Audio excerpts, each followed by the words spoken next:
Assalamualaikum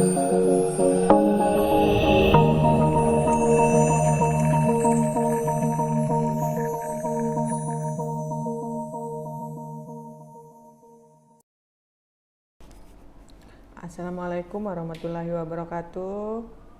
Salam sejahtera bagi kita semua dan salam budi luhur.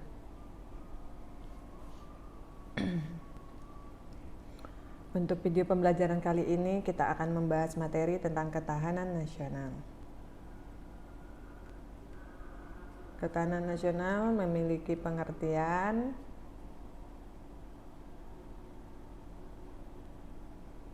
kemampuan atau kekuatan untuk menghadapi segala bentuk ancaman dan tantangan yang ada guna menjamin kelangsungan hidupnya. Di belakangnya ada kata nasional. Nasional ini menunjukkan atau berkaitan dengan pengertian bangsa atau negara. Sehingga kalau kita gabungkan dua kata ini, kata ketahanan nasional itu memiliki pengertian bagaimana kemampuan atau kekuatan suatu bangsa untuk menghadapi segala bentuk tantangan dan ancaman yang ada guna menjamin kelangsungan hidup bangsa dan negaranya. Menurut Suryo Mataraman, ketahanan nasional itu bisa memiliki 3 definisi. Yang pertama, dia sebagai konsep atau doktrin, yang kedua sebagai kondisi, dan yang ketiga sebagai tata cara.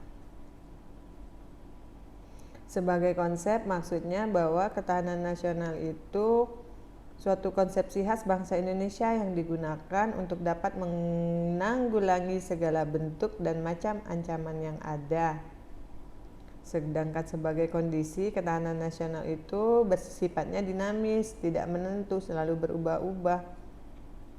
Sebagai strategi, ketahanan nasional itu merupakan cara bagaimana Indonesia itu bisa tetap bertahan, bisa survive walaupun dia menghadapi banyak ancaman dan bahaya. Bagaimana wajah ketahanan nasional Indonesia? Dia merupakan astagatra. Apa itu astagatra? Ada 8 gatra atau unsur, di mana ke-8 ini dipengaruhi oleh 2 aspek. Yang pertama aspek alamiah, yaitu trigatra, ada 5 unsurnya. Yang kedua aspek sosial atau social determinants yang berjumlah 5 unsur, sehingga ketika digabungkan namanya astagatra. Apa saja astra dan tri dan pancagatra itu sendiri?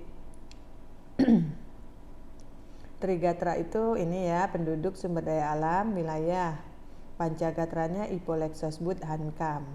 Jadi bagaimana kekuatan nasional negara Indonesia itu akan bergantung pada bagaimana pancagatra itu mengelola trigatra dalam rangka mencapai tujuan nasional.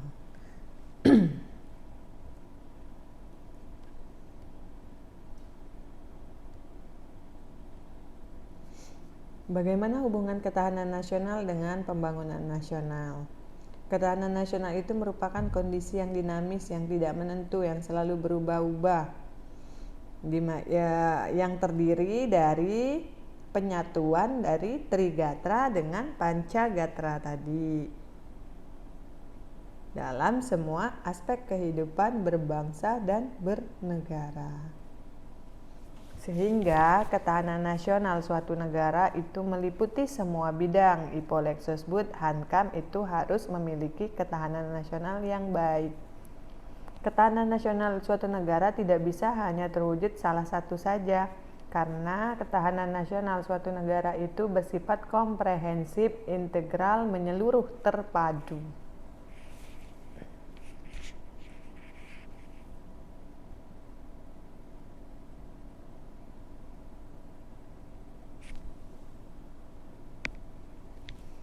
Seperti apa ketahanan ideologi? Jadi bagaimana kondisi mental bangsa Indonesia untuk meyakini kebenaran Pancasila sebagai ideologi negaranya. Jadi bagaimana kemampuan menangkal penetrasi ideologi asing dan nilai-nilai yang tidak sesuai dengan kepribadian bangsa Indonesia. Berikutnya, ketahanan bidang politik itu seperti apa? Politik di Indonesia itu berlandaskan demokrasi dengan berdasarkan Pancasila dan UUD 1945 dan kemampuan menerapkan politik luar negeri yang bebas dan aktif. Ketika ada politik di Indonesia yang berkembang dan hidup, tapi dia tidak berdasarkan Pancasila dan UUD 45, berarti Indonesia tidak memiliki ketahanan nasional di bidang politik. Kalau ketahanan nasional di bidang ekonomi, di Indonesia ekonomi berdasarkan demokrasi ekonomi yang berdasarkan pada Pancasila. Jadi bagaimana kemampuan negara menciptakan kemandirian ekonomi nasional dengan daya saing yang tinggi dan mewujudkan kemakmuran rakyat secara adil dan merata. Ketahanan di bidang sosial budaya juga merupakan kemampuan dari bangsa Indonesia untuk menangkal penetrasi budaya asing yang tidak sesuai dengan kebudayaan nasional. Dan yang terakhir yaitu ketahanan nasional di bidang pertahanan keamanan. Jadi bagaimana kondisi daya tangkal bangsa Indonesia yang dilandasi kesadaran bela negara seluruh rakyat. Bagaimana kemampuan bangsa Indonesia mempertahankan kedaulatan negara dan menangkal segala bentuk ancaman yang ada atau yang menyerang negara Indonesia. Jadi ketahanan nasional itu dia meliputi semua bidang.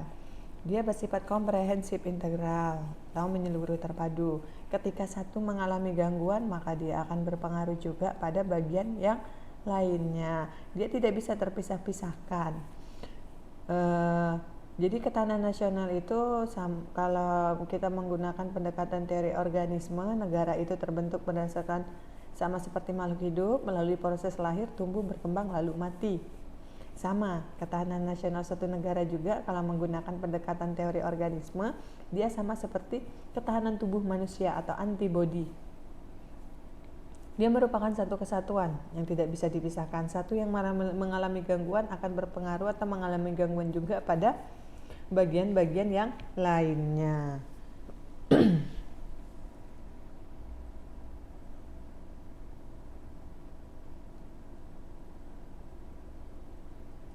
Misalnya saya contohkan di sini ya, agar Anda khususnya mahasiswa yang saya ampuh untuk mata kuliah ini mengerti tentang konsep ketahanan nasional. Misalnya ketahanan nasional di bidang politik Indonesia saat ini mengalami gangguan. Contohnya dengan adanya kebijakan pemerintah untuk menaikkan harga BBM, maka secara otomatis juga akan berpengaruh terhadap ketahanan bidang ekonomi. Contohnya apa? Setelah BBM naik biasanya akan diikuti dengan kenaikan harga sembako, kenaikan tarif angkutan umum, dengan kenaikan tarif dasar listrik dan kebutuhan-kebutuhan ekonomi lainnya. Dengan keadaan yang demikian akhirnya berpengaruh juga dalam kehidupan sosial budaya masyarakat Indonesia. Sebagai bentuk reaksinya tidak setuju, mereka melakukan demonstrasi. Berpengaruh dalam bidang politik juga.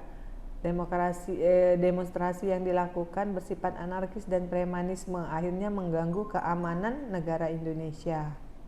Semakin tinggi tingkat ketahanan nasional suatu negara, maka akan semakin tinggi juga wibawa negara tersebut di mata negara asing. Nah, itu merembet dari satu bidang ke bidang yang lainnya. Dari aspek kehidupan yang lainnya itu berpengaruh dan akhirnya menimbulkan melemahkan keadaan ketahanan nasional negara Indonesia. Nah, demikian ya.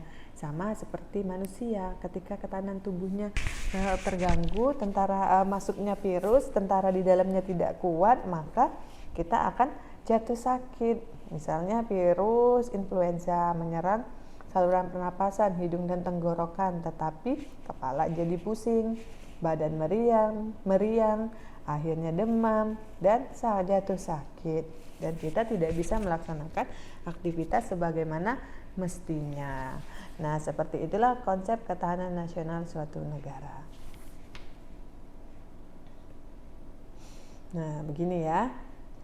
Ketahanan nasional Indonesia merupakan kondisi yang dinamik, yang tidak menentu, yang selalu berubah-ubah, yang berisi keuletan dan ketangguhan untuk mengembangkan yang dalam memiliki kemampuan mengembangkan kekuatan nasional dalam menghadapi ancaman, gangguan, hambatan, dan tantangan yang akan membahayakan integritas, identitas, dan kelangsungan hidup bangsa Indonesia.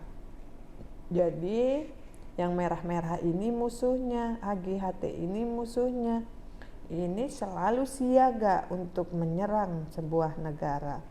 Maka negara tersebut harus siaga juga untuk menangkal musuh yang merah ini agar tidak membahayakan integritas bangsa, agar tidak memecah belah bangsa, agar tidak membuat bangsanya kehilangan jati dirinya sebagai bangsa Indonesia, lupa akan identitasnya yang selanjutnya akan berpengaruh terhadap kelangsungan hidup negara dalam mencapai tujuan nasional atau tujuan dari negara tersebut. Nah, demikianlah prinsip kerja ketahanan nasional suatu negara.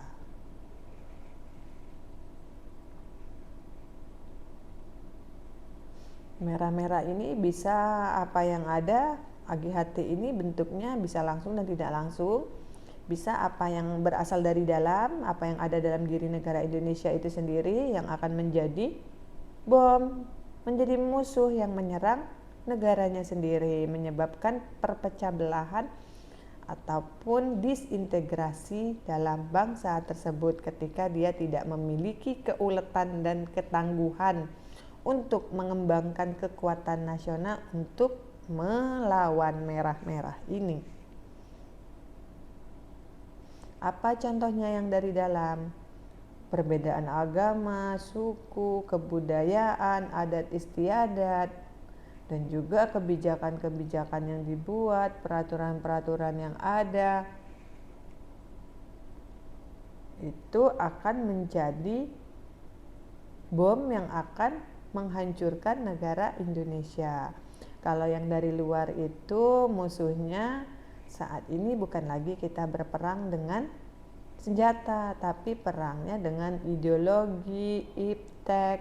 Jadi ideologi-ideologi asing yang masuk, yang berusaha untuk merubah pandangan, cara hidup, pola gaya hidup bangsa kita, itu menjadi musuh AGHT, ancaman, gangguan, hambatan, dan tantangan yang akan merusak kelangsungan hidup berbangsa dan bernegara di Indonesia. Ideologi dengan mudah dapat masuk melalui perkembangan iptek yang sangat pesat sekali saat ini, yang dinikmati oleh seluruh lapisan masyarakat. Ketika kita tidak memiliki kekuatan, maka kita akan mudah diserang ideologi asing, pengaruh budaya-budaya barat, pola atau gaya hidup westernisasi, membuat kita lupa akan identitas kita, jati diri kita sebagai bangsa Indonesia karena kita ingin dianggap modern. Demikianlah mungkin penjelasan untuk garis besar tentang ketahanan nasional.